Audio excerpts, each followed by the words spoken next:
So we're going to talk about a couple of the primary methods of creating passive income.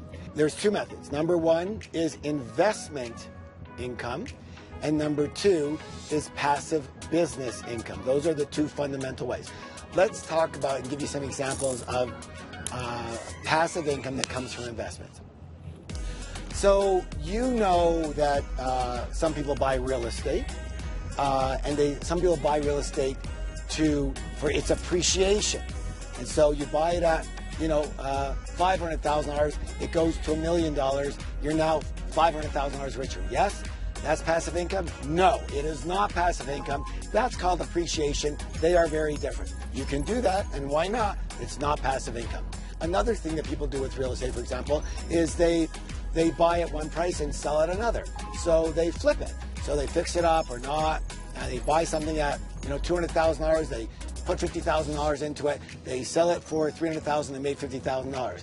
Passive income? I'm asking you, yes or no? I hope you said no. It's not passive income. It is income, but actually, in this particular case, you did the work to renovate it, et cetera, et cetera. So you did active work, and you are selling off that property, so you have no more ongoing cash flow from that. So that's not passive income. It's not cash flow. All right, but you've also heard about people, let's say, buy a real estate property, and it is a rental property, and it spins off maybe, I don't know, $3,000 a month in rent, and plus there's $1,500 or $2,000 in expenses, et cetera, including mortgages, and that leaves you with $1,000 of income, cash flow income, coming to you every month from that property. Is that passive income, yes or no?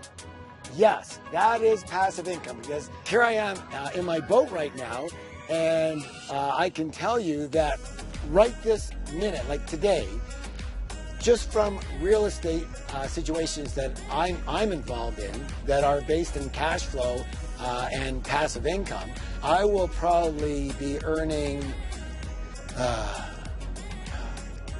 at least $1,000 today. At least. Probably a lot more, but let's keep it real, okay? For you guys. Something you can relate to. So here I am on my boat. Today I'm going to earn at least $1,000 just for my real estate passive income, right? I'm on the boat. What am I doing? Well, there are renters and situations that are going on in different apartment buildings, offices, homes that I own or I'm partners in with other people managing it, so I could be on my boat, right? And I derive that income, all right?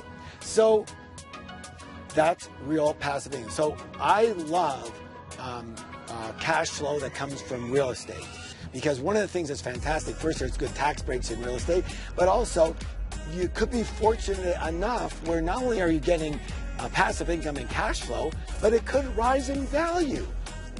I mean, this is the three-headed golden goose here. You got a tax situation that's better, you've got appreciation that's possible, but most importantly, you have ongoing cash flow. Mwah! We love that. All right, so another thing that I do, I love mortgages. I don't have any mortgages on my property. I buy everything for cash. I don't like having to pay a mortgage.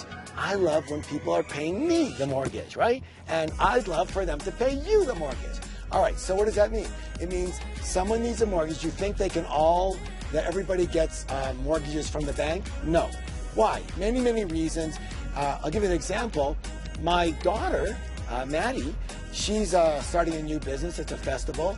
And she's been working for 7 years as a manager of a retail store, had a steady paycheck, bought a condominium in San Francisco about maybe 6-7 years ago now.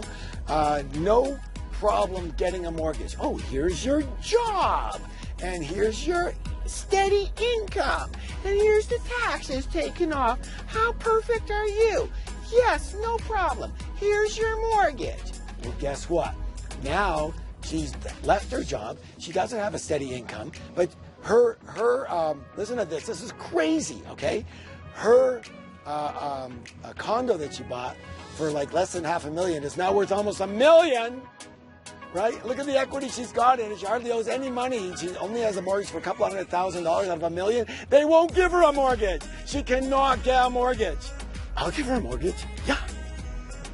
You should give her a mortgage, okay? Because she has the ability to pay it. So yeah, there are first mortgages that people can't get because of they're entrepreneurs, or they had one bad incident in a credit situation, or the property isn't in the prime perfect location, or whatever it is. So the banks won't give them one, give them a mortgage. So this is where private lending comes in. This is where you can hook up with probably your lawyer or accountant, say, hey, I've got a little bit of money to invest. I'm looking for like second mortgages, right? Because in a good second mortgage, you're still going to be covered because of the collateral. So worst comes to worst, say they sell the property, you end up getting your money back. Okay, that's worst case, but it usually doesn't happen because you've done your homework. And second mortgages, I don't go to third mortgages, but I like second mortgages that have nice collateral behind them. So we want to start looking and looking at mortgages as another opportunity here. Some other ones that I'm involved in that you might be too. Stocks. So stocks go up and down and they appreciate, hopefully, et cetera, et cetera. But there's many companies out there that they're great companies that provide dividends. These are dividend stocks. So the word is what? Dividends, right?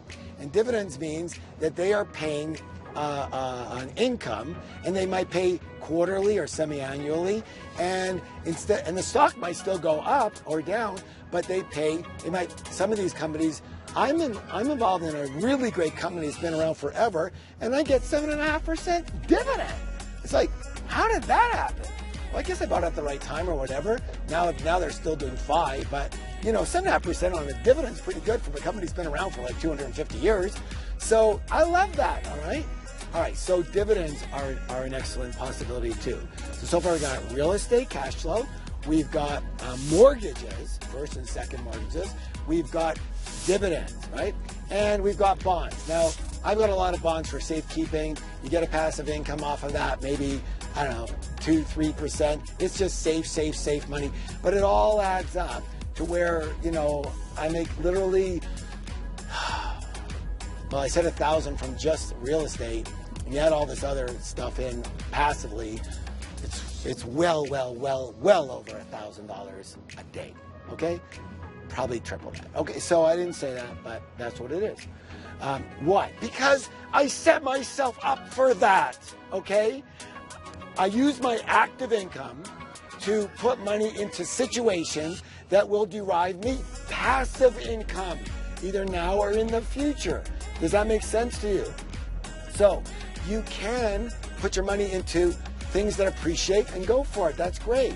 Or you can put your money into things that create cash flow and passive income. Good. I hope you're getting my drift here, because this is what you want. Our gold, our financial god, is not piles of money sitting in the bank. Who gives a shit, right? You can't do anything like that. I want money coming in to my bank literally every day, and it comes in probably from different situations, probably every week or two. I have piles of money coming into my bank that I can use, that I can spend, because more is coming in next month. Does that make sense? So it's spendable. Now, do I have a pretty nice lifestyle? I do. Am I frugal? I wouldn't say I'm frugal, but I'm very value conscious. So I'm gonna always be a little careful with my money because it's ingrained in me, and I believe that's what you should be too. All right, so we're going for passive income. Now, the second arena that we need to talk about after investments is passive business income. All right, what does that mean? 2 elements. So here's another area that I'm involved in very heavily. So I'm involved in funds that provide capital to strong businesses and strong business management teams. And so let's say a company's either starting out or they need money for capital to expand. That's the ones I like to go into. Startups, not as much, but definitely situations whereby companies need money to expand. So they've already been proven, and now they just need more capital, $1, $2, $5, $10 million. And I don't want to manage myself, so I get involved in funds that do this. And again, we're part owners, so when these companies make money, if they make, $5 million or let's say $2 million this year, I might make a couple $100,000 more. And what am I doing? I'm on my freaking boat. There's some of these funds that I'm involved in, people that I'm involved in, I haven't talked to in like 2 years. All I do is every quarter I see the checks. Thank you. Mwah. Fantastic. All right. So that's investing in other people's businesses. Great. Now, what about your own business? That's the other part of this. Other part of passive business income is your own business. You say, but Harv, in my own business, I'm working my ass off. Yeah, right now, maybe you're working your ass off, and you have to do that in order to set up your business so that it can run without you and create passive income. So what do you want to do? The big thing here, number one, is if it's any type of, say, normal situation, normal business situation, you have got to, I repeat, you have got to, let me repeat that in case you didn't hear it.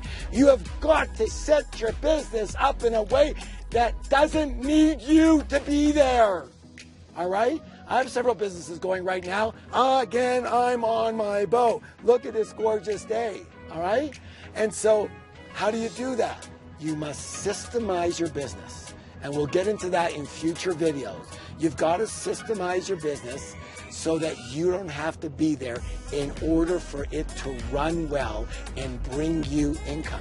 And I have myself and a lot of friends that were in business for several years, and then they set their business up and they're never at their business. They're vacationing, they're on their boat, they're on the beach, they're reading, and their business is flourishing.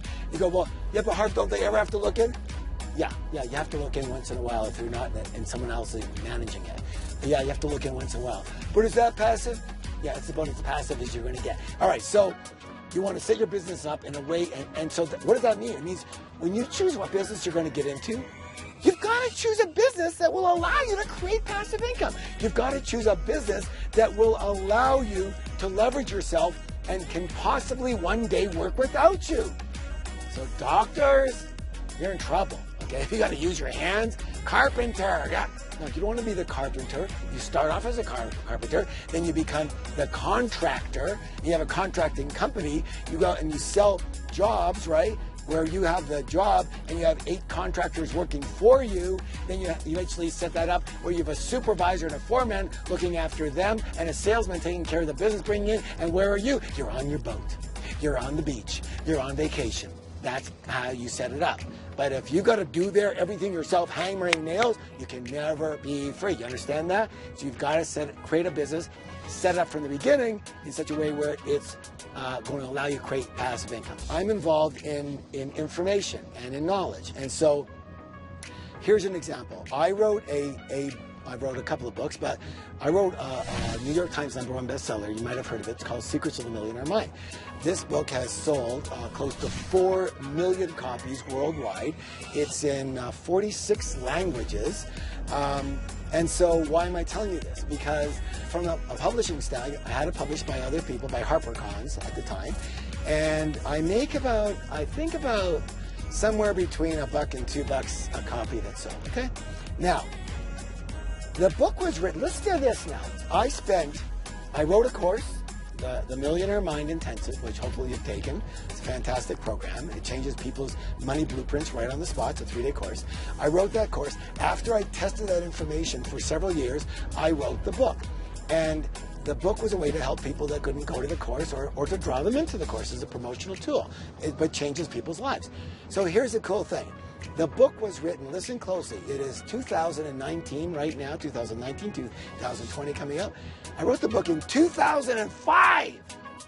So it took me about a year to write the book. Lots of active work, I'm working a lot. Okay, got it. This year, I get my royalty checks January and July of each year. So this year, my royalty check from a book that's 15 years old. I don't promote it anymore. I don't know if it's in any stores. I think it's on Amazon, I guess.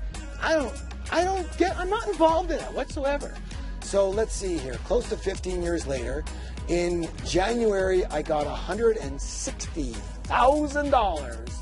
And in July, pretty close to the same thing, 140 or something. $300,000? I don't even know the thing really exists. From a book I wrote 15 years ago? Good or freaking effing good. Would you like to do that? Then do what I did. Now, let's talk about, I think in terms of passive income. All right, so I wrote a book. So now this book is out there working for me. I get a percentage, and it just keeps on coming in. Okay. Now listen to this. My training business. When I wrote the all my courses, I wrote literally 19 different courses, and during that time, lots of work. Yes or yes, obviously. So first you work, then you don't work. Say that with me, please. First I work, then I don't work. Again, first I work, then I don't work. Okay. So you start with working. So here I am. We put together this phenomenal training company. But this was what I did that was very different than most other trainers or speakers or whatever you want to call them. I came from a business and entrepreneurial background now. And so I said, all right, this business can't be based on me. Unfortunately, you hear me say, unfortunately, for the first several years, it had to be based on me. It wouldn't work without me. But as soon as I could, first of all, I wrote everything down almost word for word in every course. It took me way longer than a trainer who puts together, scribbled a few notes on a notepad and comes in for 3 days and hits some points and goes blah, blah, blah. Okay, it took me way longer to write everything down. But why did I do it? Because in my mind, what am I thinking? Active income, passive income. Guess. What does Harv think all the time? Active income or passive income? That's right, passive income. What do you think from now on all the time? Active income, passive income. Well, if you're still in the state of active to become passive, yes or yes. So in my mind, I was always thinking, I can't be the one on stage. I can't be doing this all the time. I got to get other people. So I hired my first trainer.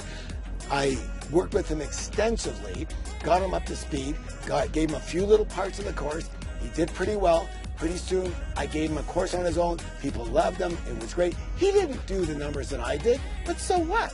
We still made a profit. Great. Well, 5 months after that, I hired another trainer, then another one, then another one. And every course was written out in full, almost word for word, so that I could leverage myself, so that one day I would not have to be on stage and somebody else could. Are you following me here? This is really, really, really important. What's the word? Important. Thank you. So, fast forward. So, 2 things have happened. One, because I was able to pull myself out of it, I was able to sell the North American business, the whole North American business. But I kept the rights to everything, so I get a licensing fee for them using my information, and I get checks every quarter. Thank you. Okay, bless it. Also, I have 9 other trainers internationally, kept all the international countries, 29 other countries. We still have them. They've been going for years with another promoter that we've worked with and set them all up. The promotion, the logistics, so they're doing a great job of that. And I have 9 other trainers going around the world teaching all my courses from the manuals that I gave them. You understand? The videos I gave them. And what am I doing? Hello, I'm in my boat today. So this weekend, I guess there will be somewhere between 2 and 5 programs, my programs that I wrote, that I make money on, lots of money on, going on somewhere in the world. And where am I? I am in my vacation home. Well, all my homes are vacation homes. I'm on the beach. I'm with my wife. I'm with my family. I'm with my friends. I'm having fun. I'm learning and growing. I'm writing other stuff because I want to. Can you do this? Say yes. You can do this. You now have to start to change your mind. Switch your mind from active income to creating passive income. Active income is a step. What's the word? A step to amassing finances that you can use to create passive income structures. What are the 2 kinds? Investment passive income and business passive income. Think passive income. All you want to be thinking, because you know what? In the end, that's going to make you free, give you choice, and it's going to do all the work for good or good. Hope you enjoyed this video. See you next time.